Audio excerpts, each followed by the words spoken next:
The Papuans, like so many other peoples on Earth, adopted the language of colors from observing nature, above all from the birds. And it is no coincidence that the island of New Guinea is home to one of the largest, decorated in bright colors.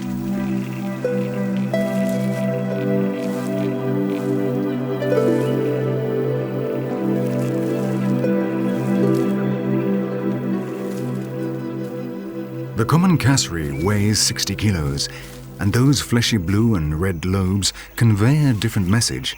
They say, "I'm sexually active." In this case, the males and the females are similar, but among birds it is more usual for the males to be the ones sporting more spectacular sexual colors. Just one example of this can be seen every year on the Galapagos Islands.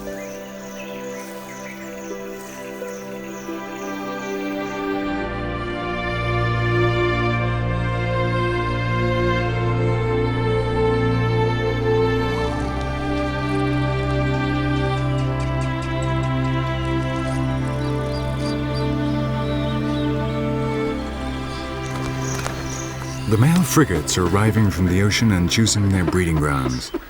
They are related to the pelicans but use their pouch for a different purpose. They inflate it to an enormous size, displaying their colors to the females who fly over the area to choose the potential mate with the largest, reddest pouch.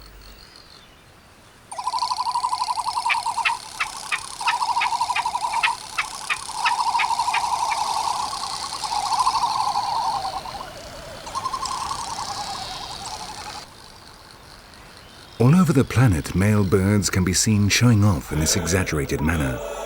In Tanzania, the kori bustards, normally inscrutable and discreet, strut around with their feathers puffed up so they shine in the equatorial sun, with the same sexual purpose as the frigates in the Galapagos.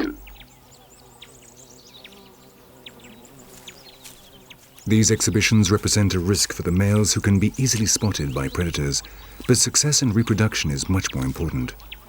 After all, an individual without descendants is a genetic dead end.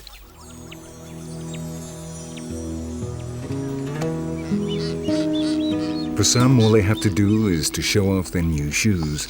The blue-footed booby's name says it all.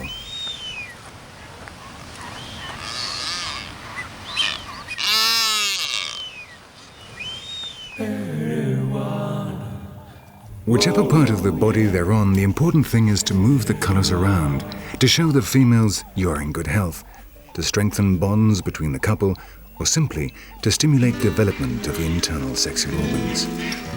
The mere sight of sexual colors sets off a chain reaction and activates production of the hormones necessary for the reproductive process.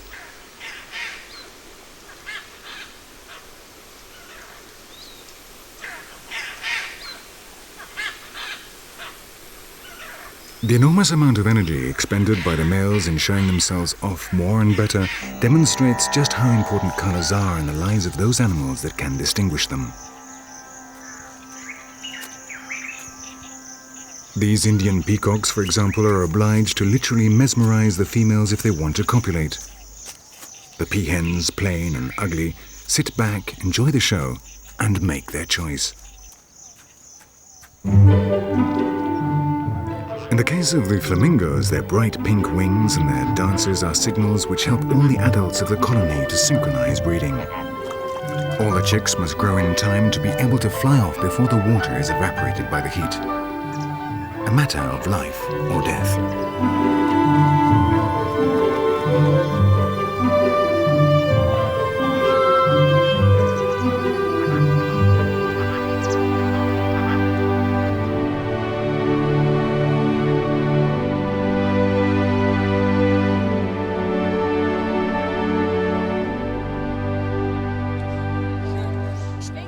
And as might be expected, human beings who have excellent sight to appreciate colors, the legacy of our past as tree-dwelling fruit gatherers, have introduced color into our culture, stealing the feathers from the birds and imitating their dances.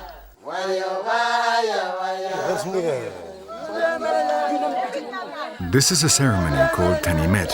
It is held in certain Indonesian tribes to introduce and pair up unmarried individuals of one village with those of another.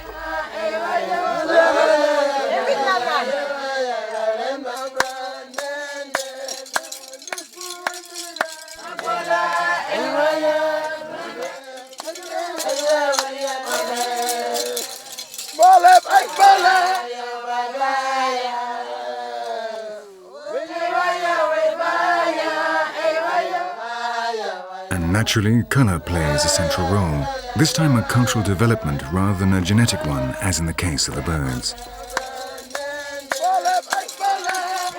Identical methods with the same aim in mind.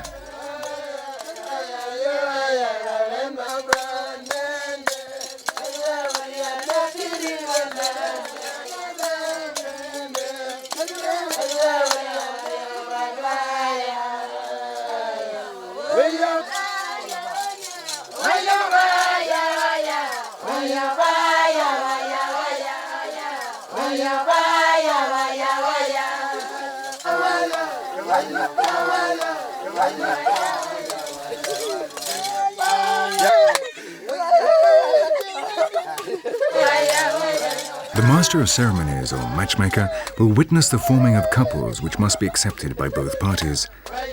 As all the inhabitants of a village are related, the men have to find wives in other villages in order to avoid endogamy. They look at each other and take each other's hands, mingling and gradually defining their preferences. The ceremony can last days or even weeks.